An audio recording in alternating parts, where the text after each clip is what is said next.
Thank you for joining us today. My name is Bill Baker. I'm with Firestorm, and we're pleased to have you here, starting a new school year. This is part of the Crisis Coach webinar series that is presented and hosted by our good friends at the Tennessee Association of Independent Schools. Today, we have Jeff Hamilton. He's the president of Nexus Preparedness Systems in California. He's going to tell us about how to cope with natural disasters and business continuity, wind, water, earth, and fire. We'd also like you to become our friend, Firestorm Solutions on Facebook, Twitter, we're Firestorm Sol. There is a hashtag. That hashtag is Crisis Coach. Firestorm transforms crisis into value and empowers you to manage risk and crises. Firestorm expertise is crisis management, critical decision support, crisis communications, crisis public relations, and consequence management. We do want to remind you that the presentation today is not complete without the accompanying oral comments and discussion, and this work product should be discussed in conjunction with advice from your organization's personal counsel. This information should not be interpreted as legal advice or legal opinion. The Tennessee Association of Independent Schools has been underwriting this series for several years now. You can go to firestorm.com. You can watch past webinars, and you can register for future webinars. These occur roughly once a month, except during the summertime when we had a few months off there for the schools.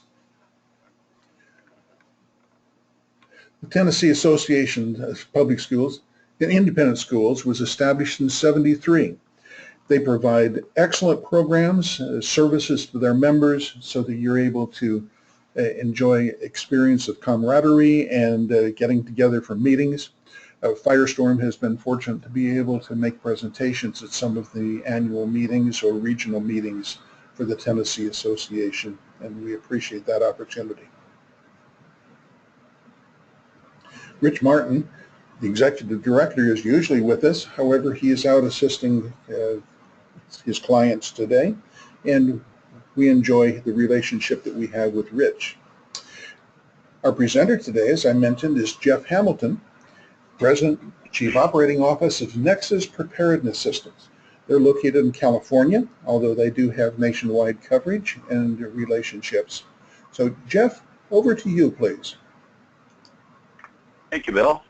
Good morning to everybody. And at Nexus Preparedness Systems, our focus is really on effective emergency response. And a lot of the topics today that I'm going to talk about are ways to make your emergency response effective in terms of some of the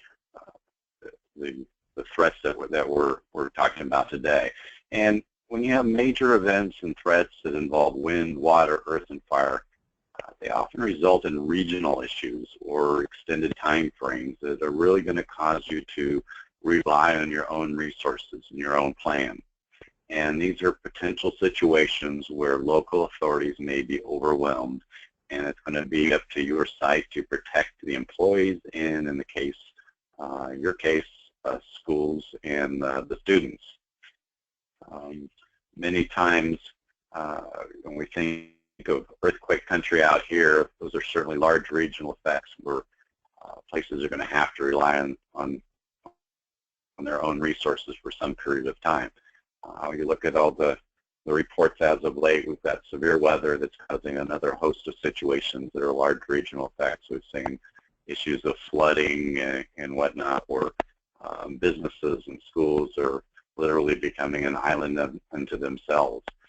And so today what we want to do is look at resources in a more holistic manner and an analytical approach, and making sure that those resources are integrated and aligned to your various plans, and more importantly to the threats that you specifically face. And knowing how to utilize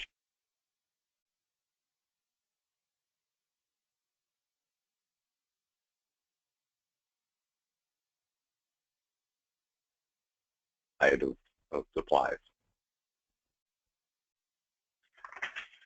Typically, when you start getting into the supply aspects, it's kind of thought of as in a vacuum.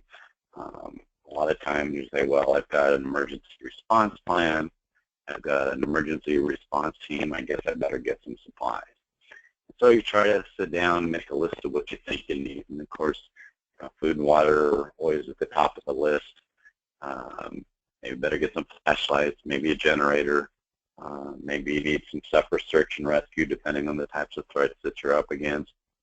Maybe you need to make sure you have plenty of first aid items. And since we're an earthquake country, and there are now other parts of the country that are considered earthquake country as well, with some of the fracking issues in Oklahoma, there's a new Madras fault out in your direction that could be an issue. Looking at things such as sanitation, where the overall infrastructure may be compromised, and you may have an extended period of time where you're going to be stuck at a school or stuck at your business, are things you need to consider. And so once you put your list together, you're really kind of faced with, so how much of these things do I need to get? What am I forgetting? And so it can get a little daunting at that standpoint. And you may identify your main threat. And again, we tend to look at earthquakes out here in the San Francisco Bay Area. But we really have to look at the site, whether it's a business or a school, and look at what are the other types of threats that we also need to prepare for. Could be flooding, wildfire. There could be things around chemical spills. If you're maybe in a school situation where there's upper grades and you're getting into chemistry class and have those types of threats on your campus where you need to worry about chemical spills, those are all the things you need to make sure you have supplies for. If your response plan includes search and rescue or some levels of first aid and CPR, is your team trained for those items, and do they have the items they need to perform their tasks? If you're simply doing building evacuations and floor sweeps, for example, and not getting into full-blown search and rescue, then maybe all you need is some floor warden kits, and beyond that, in the future, maybe as your team gets trained, that's when you start getting the particular supplies that they were trained with. Like I said, the first item on your list is probably food and water. Well, and you say, well, I need, or you're told that you need food and water for 3 days. Well, what does that really mean? An example I like to use, and kind of illustrates the math part of this and the analytical part of it. So, you need power, you want some area lighting, you get a generator, you get a gas can. Does that really meet your objectives? Well, you really have to start peeling the onion back in a lot more detail, start thinking about the things a lot more analytically. If your objective is 3 periods of 8 hours each for power, what are you trying to power? Let's say you're trying to power 8 lights. Maybe you're trying to power a couple laptop computers. So when you start peeling that onion back and looking at the metrics, you have to think about it somewhat like this. So as an example, a 6,000 watt generator, let's picture it here, uses 1.8 gallons of fuel per hour. Well, we've got a 5-gallon gas can. That is not going to meet your objective for the amount of fuel you need to cover the time durations you have set for. And a lot of times when we go into supply caches, they've got their gas can, but there's no gas in it. We talked about powering the lights. In this example, we said 8. Well, if they're 8 500 watt halogens, you're probably okay. But if they're 8 dual-headed with 1,000 watts of draw on those, you're probably undersized for the particular generator. Laptops. Laptops will not work well with a standard generator. The power signal out of a standard generator is not very good for delicate computer equipment. So you need the type of power like you get from the plug in the wall, a very clean power source. And so you need to consider maybe getting what's called an inverter style generator that's going to give you the same kind of power quality that you get out of plugging into a wall. How is your area going to be set up? You need to have extension cords to power those lights that you have listed there. If they're your incident command areas or your first aid area, how far away is it? You're trying to do it with one generator. Do you have the right gauge of extension cord? Those are the types of things you really need to get into the nitty-gritty details of. And so consider usage rates. Look at fuel, even batteries for a flashlight. How long will a battery last under the type of usage you anticipate having? How many people are you trying to cover and for how long? And we're going to talk about coverage in a while, and there's some nuances about schools that are very important. Well, there's specialized groups that need particular resources, search and rescue, your people doing first aid and triage. If you have a recovery team or a team that's going to be on site for an extended period of time just doing site security. When you get talking about food, and there's only one metric that's published out there that FEMA puts out in the Red Cross, it says you need a half a gallon of water per person per day. A lot of times people don't even follow that. Water is extremely important. They talk about food for 3 days. What does that mean? A metric we like to use is basal metabolic rate. And you can look up basal metabolic rate on the internet, and there's a little formula. And by and large, it says that people need about 2,400 calories of food per day. Even children, it's not a straight linear scale as far as size is concerned. They need almost as much as an adult. Do you have any special unique needs for your site? Some of our centers and then those daycare centers are infants. And an infant cannot get its hydration from simply water. It actually will put them in a serious situation of imbalance of their electrolytes, and it becomes a very dangerous medical situation. They need to get all their hydration and calories from formula. So if you have some of your school sites that maybe include daycare or special needs of things, that becomes very important. In dealing with children, it's a stressful situation, so having maybe a variety of food or have, if you have a cafeteria on site, have things that are easily deployable, that it's almost comfort food. Having games and things like that become very important. They're trying to make as much out of a difficult situation as palatable as possible, especially for young kids. Everybody's always worried about how much room it'll take up. That's an important consideration. If you're getting supplies for 24 hours or multiple days, excuse me, how much room will it take up? Consider spreadsheeting all this information. That way you can do some what-ifs and take into account your metrics and really figure out what you really need. We have a tool that is based on practices and a lot of metrics and gives you ideas of things to consider. That's certainly a way to do it, or again, you can put together your own spreadsheet for your particular needs, but it causes you to look at things very analytically and really peel back the layers of the onion to figure out what you need for your situation, and not just simply get a generator and a 5-gallon gas can and feel like you've got your power requirements all set up. Let's talk about usability of those resources. Once you get them, are you going to be able to use them efficiently and effectively? And yes, this is a picture of a supply cache that we saw. Somebody at one point decided to get emergency blankets and some AM FM radios and some sanitation and some tools there, like a broom, and put it in a shipping container and felt like they were covered.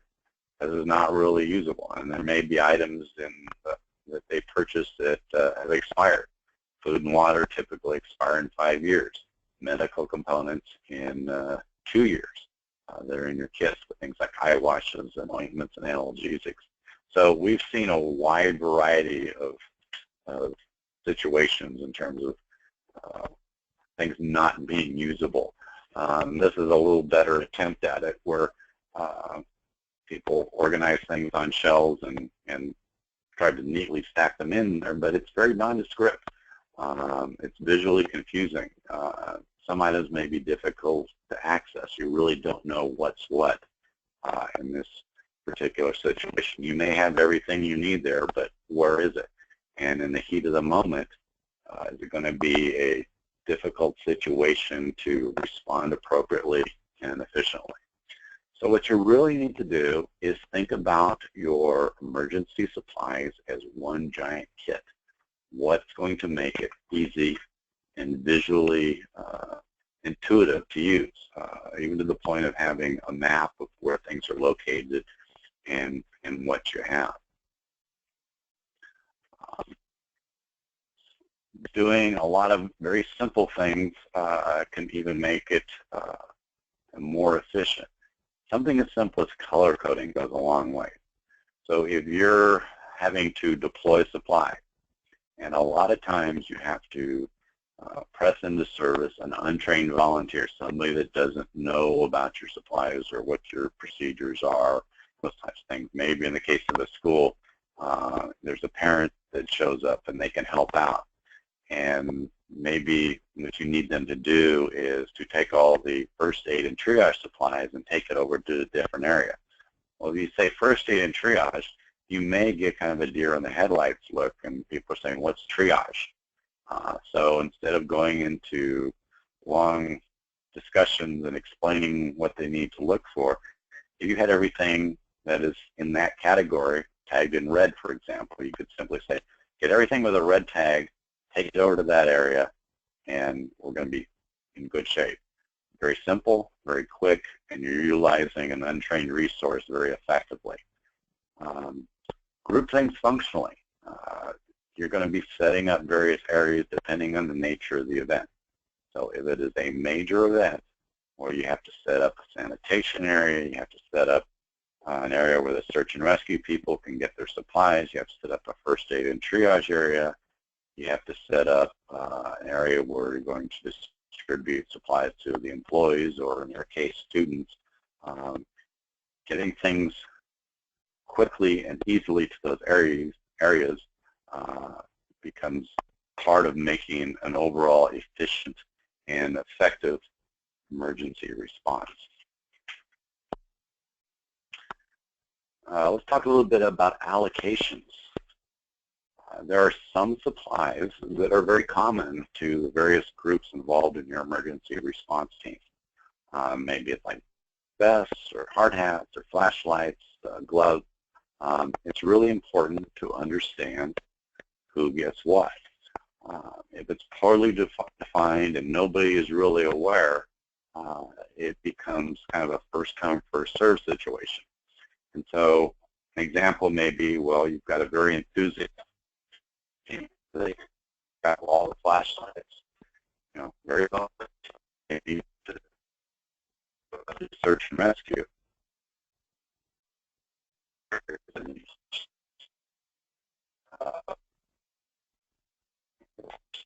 Your incident command area, or even your sanitation area.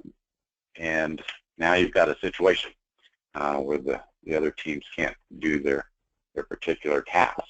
So with common things, it's important to understand and define beforehand who gets what. And by knowing the original assumptions, everybody is aware of the assumptions, and you can avoid that particular situation. And it may be that you have to adjust based on the particular situation. By knowing that plan up front and understanding the allocations, there may be a situation where, in fact, yes, the search and rescue team does need more flashlights than originally thought. But you can make some conscious decisions that minimize the impact on the areas that don't need it. And you're avoiding the situation where having to have everybody go out and find a search and rescue team person and get a flashlight from them. Again, making what needs to be a very efficient operation slowing it down and making it more inefficient by not understanding something like allocation. Distribution and deployment of supplies. So, taken some very good notes today. You've kind of understood what I mentioned about metrics. You've got the half a gallon of water per person per day. You've got 2,400 calories worth of food per person. Maybe you need some emergency blankets or ponchos, light sticks, dust masks. Those things need to get distributed. Well, what happens is that it becomes a very labor-intensive situation to distribute all those supplies in bulk form. And really gets down to, if you think about it, for each item you're having to distribute, you probably need about 3 people. One person's going to be at the handing the item out. There's going to be somebody that is getting the item from the pallet to that distribution table, and probably somebody helping break down the pallet and climbing over things to get at the supplies to keep that one item going and distributing. So if you're having to distribute food, water, emergency blankets, ponchos, dust masks, light sticks, it becomes a major operation. It's going to look very much like a very labor-intensive school cafeteria trying to hand out lunches. And it can be difficult to control. People, case of adults, they may try to get in line again and get extra food. Case of kids, you're having to maybe even a more confusing situation, making sure that they get everything they need. And this may, depending on the level of items you're handing out at any one time, this may have to happen multiple times a day. And for those that get busy with other tasks, like your emergency response team, they may not be able to get what they need in the time frame you decide to hand those things out. So you have to kind of keep this operation going almost continuously, just to get basic health and safety supplies out to employees and students. So it becomes very cumbersome, very difficult, and very confusing. So what if you put everything somebody needed for the first 24 hours in a simple kit? And here's an example. This has the half a gallon of water. It has 2,400 calories worth of food. It has an emergency blanket, poncho, in this case a dust mask. In earthquake country, there can be a lot of debris in the area, so we'd like to include that, a light stick, and a whistle. Now in a school situation, you probably don't want the whistle in there. You don't want 400 or 500 kids running around with a whistle. It'll probably drive everybody crazy. But you need to think about what your plans are for the types of things that are going to sustain your students and staff in those particular situations. What happens when you put it in a very simple kit form, everything somebody needs for a given period of time, it becomes a single point of distribution. 2 or 3 people alone can hand out an awful lot of those kits in a very short period of time. It's more efficient use of labor. You don't have to have multiples of that team of 3 out there. It's a controlled distribution. The ownership of that resources now goes to the employee or student. They have what they need to take care of themselves. They can go and sit down someplace and get out of the way.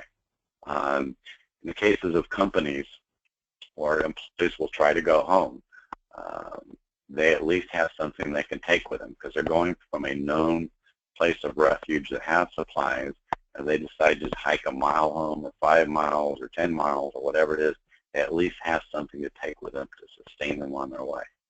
Now, in the case of students, it's a different situation. You've got custodial needs that you need to take care of, and you have to make sure that they have what they need, because you're not going to let them go off on their own to try to get home. You're going to have to wait till a parent or guardian or a designated person comes to pick them up, and then you can transfer that responsibility. And day 2 and day 3, when you're dealing more with bulk supplies, it becomes a little easier situation, and you can make decisions on distribution from that standpoint.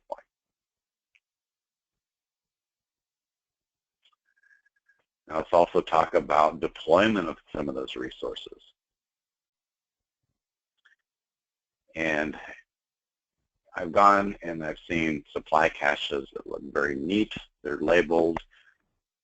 A cart supplies, there's a shelf of hard hats, there's a shelf of gloves, there's a shelf of tools. It looks wonderful. It looks very effective. But what happens is when it's in that format, you're literally asking your emergency response team to shop for what they think they need. They're going to go in there, they're going to grab supplies. They're going to grab what they think they need. They're going to try to figure out what's going on. And so the focus becomes on what do I need, what did I forget, instead of I need to rescue somebody and what that particular situation is. It's also very inefficient use of storage space. And it becomes very cumbersome. And this picture here, you can see that that person is probably going to drop that fire axe on their toe at any minute now. So again, similar to the student or employee kits, having everything somebody needs. This would be a collection of a robust collection of items that would cover most any search and rescue situation. They're that team members that are going to go into the supply cache, grab the box that they need with the supplies and roll it, and their focus is now on rescuing somebody and not on shopping and worrying about do they have everything they think they need. It's rapid deployment, and especially in this situation, even you distribute something like search and rescue around the campus, around the corporate site, that way you can get the supplies to the situation a lot quicker and a lot more focused. And again, it gets back to they're focusing on rescuing somebody and not worrying about did they forget something. Next, I'm going to talk about coverage. And we'll talk about coverage in general, and then we'll talk a little bit about the nuances around school. Many times, you're trying to figure out, well, how many people am I going to cover, and kind of what criteria do you use? And is there a historical reference point, or is it a guess, or is it based on budget? And a lot of times, it's kind of a combination of the above. And I'm going to point out 2 different scenarios that we've seen and that we've utilized, and relative differences in the considerations around those. So again, sometimes it's based on a historical reference point. And in a case out here, in 1989, we had the Loma Prieta earthquake. And if you weren't out here, you certainly saw it on the news. And we had some bridges down, we had some freeways collapse, and we had a section of San Francisco that was in a liquefaction area where buildings collapsed and there were fires. But by and large, the freeways themselves, again, the bridges were impacted, but people were able to eventually get home. It took them a long time. I know my commute that was normally 40 minutes took me 3 hours when that happened. But people tried to go home, and most people did. And so when you use that as a reference point, a lot of companies will say, well, everybody left except for, let's say, 10%. And maybe they'll fudge that up a little bit to cover it. And so when you do a fixed percentage scenario, a couple of things happen. One is that you automatically assumed, in this case, we said we're going to cover 33% of the people for 3 days, that 2/3 of your employee population are now at risk. You're assuming they're going to go home, they're going to make some kind of hike or venture home, and they're not going to have anything with them. They're not going to know what they're going to encounter on the way. They're not going to have food, water, or even an emergency blanket. If it happened late in the day and it was at night or there's severe weather, maybe most everybody decided to stick around till the morning. Well, now you've got 100% of your people that are consuming everything that was meant for the 33% that you're originally trying to cover. And so when those people leave the next day, the people that are truly stuck there for an extended period of time now have nothing. So it becomes a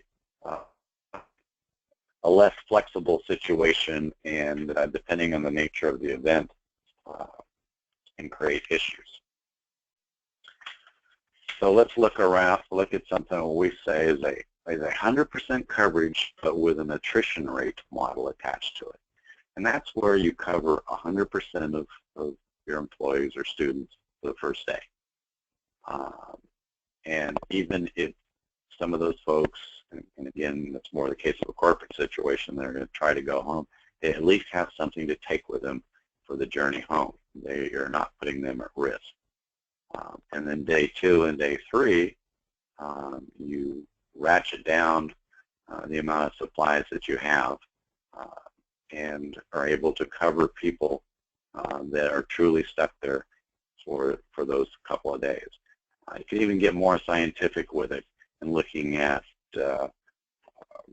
things like commute distances. How many people live within 10 miles, as an example. We had one client that had their headquarters for a number of years in a certain area, and most of their employees, or probably about 30 or 40%, lived within 10 miles of that facility. Well, they ended up moving their headquarters 20 miles away. Well, people tended not to move from their homes. And so they went from a situation where they had a lot of people, or a good chunk of their employee population that probably would try to get home, to a situation where very few, and I think it was actually less than 10%, would make that venture home right away if all the roads were closed. So they had to, their model for the 50 and 25% was a lot different, but they did it based on commute distance. Now at schools, you have the added situation where you have to wait for a parent to be able to get away or a guardian that can pick them up, and the appropriate handoff happens. Depending where the event is, the parent or guardian may not be able to get there for some period of time, so you've got to take care of that student for an extended period of time. So not only in school situations, you really have to look at where those parents work and in relationship to where the school is, as opposed to where, in the case of a corporate situation, where an employee lives and where they commute from. So there are some nuances that you will probably have to take into account because you may have to make sure that those students are sustained for a period of time, again, depending on the nature of the event. If it's flooding, in our case, it's earthquakes, or events that can really be a factor from that standpoint. And one topic I really want to go through is exercising with your supplies. And sometimes resources are purchased and the team may not be aware of what they have.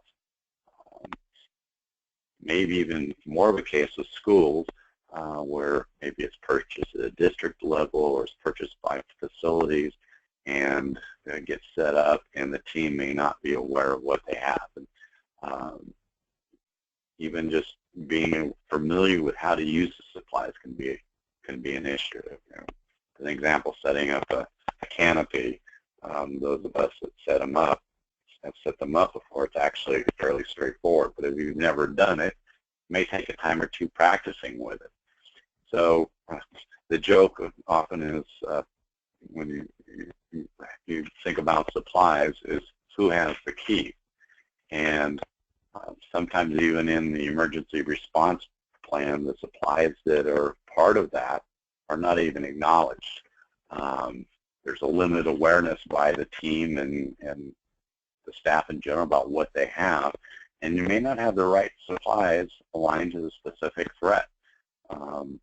We've got customers that are down by the bay in San Francisco, and a couple of them actually have inflatable boats because of where they are. And even if an earthquake happens, they can get flooding by the nature of where they are. So they really had to look at their specific need and have the appropriate supplies for that particular threat. And this is actually a really good example where a client went through and they designed a supply solution. They listed out all, they actually did this as an exercise. They listed everything that they had, and they had their team do it so that they became oriented to what they have. And one of the things that they found was that there were actually some very interesting categories that came out of this. Certain things were organizational in nature. Those were the things as far as some hard hats and vests and headcount checklists and building plans and tables and chairs and some lighting that really allowed them to open for business and get their operation going right away. There were other things that were situational in nature. If you had, for first aid and triage, search and rescue, those types of things. If you had a medical emergency, well, you'd really be limited on the supplies. You'd be limiting the amount of supplies you deploy. You're certainly not going to get into doing search and rescue. It was a straightforward medical emergency. If it was an earthquake, and now you're kind of pulling out all the stops. You're doing first aid and triage. You're doing search and rescue. You're getting all those things set up. And the last item were things that were somewhat situational and time-bound. At the realization where an event is going to go longer than maybe 24 hours, we're getting into day 2 and day 3, you're having to consider things like setting up a sanitation area, setting up distribution of bulk food and water for day 2 and day 3 for those people that are left. And so what they really ended up with was an intimate knowledge of their supplies. And they practice with their supplies. When they do a drill, they actually take out some of the search and rescue kits and the first aid kits and use them in practice situation. And it really brings a new level of knowledge to the supplies. And an interesting side note that came out of this particular situation was that their search and rescue, they felt like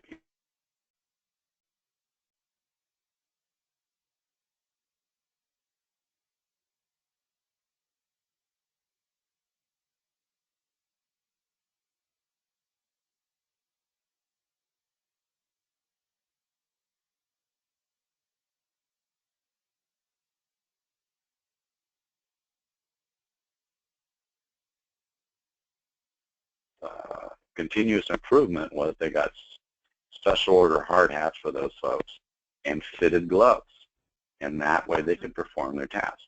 Unless they had practiced that, there was no way that they could have ever known that would be the situation. And you don't want that to be something you find out in the heat of an event.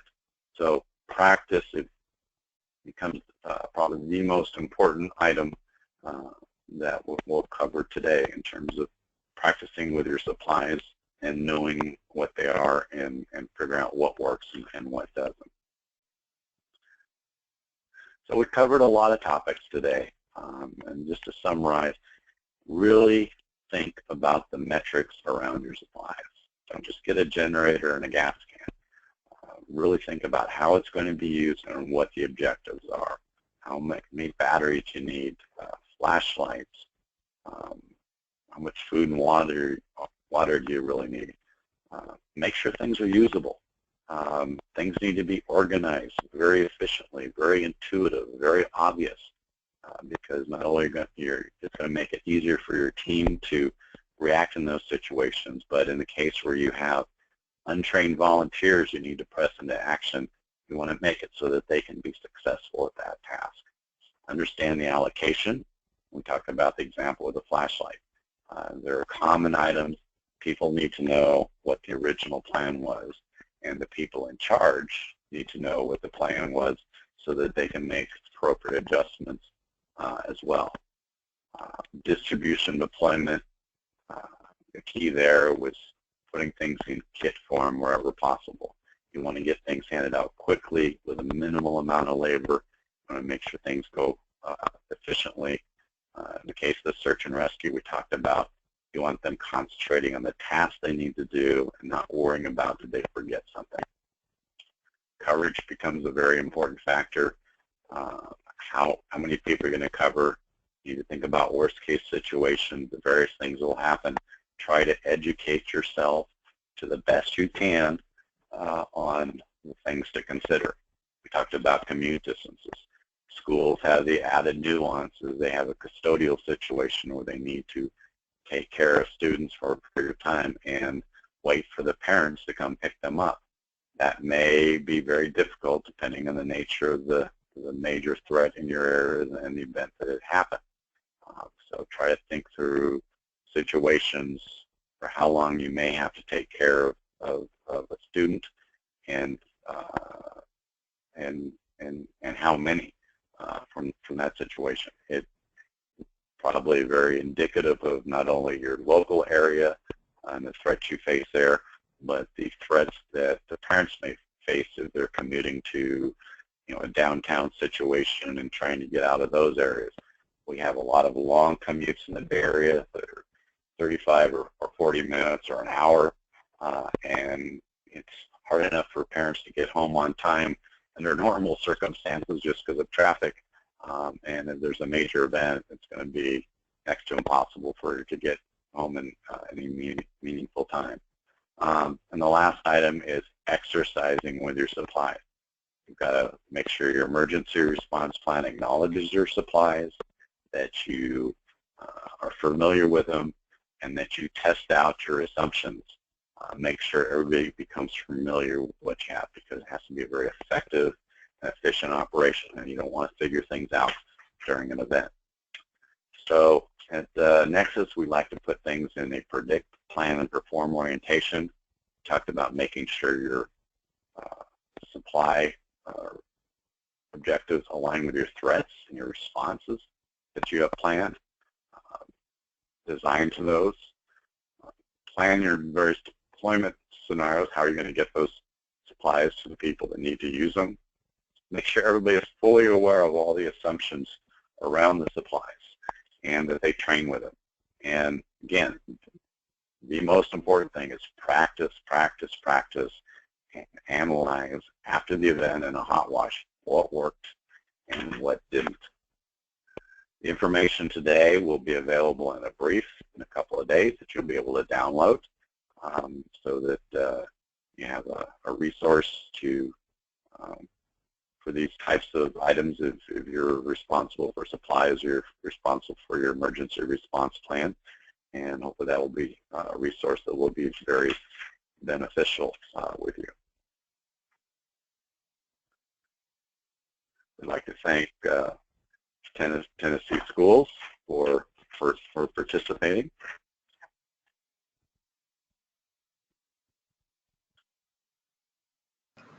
Thank you, Jeff. And if you need him, go ahead. Go ahead, Bill. Yeah, you can tell them about yourself. Oh, okay. So yeah, just to sign off here. If any some more information on the topics we discovered, or have a particular question, I can be reached at jhamilton@firestorm.com. And we look forward to future webinars that will help you in your protecting your students and your staff at your facility. Thank you very much for attending today. Okay. Thank you, Jeff. That will conclude our webinar.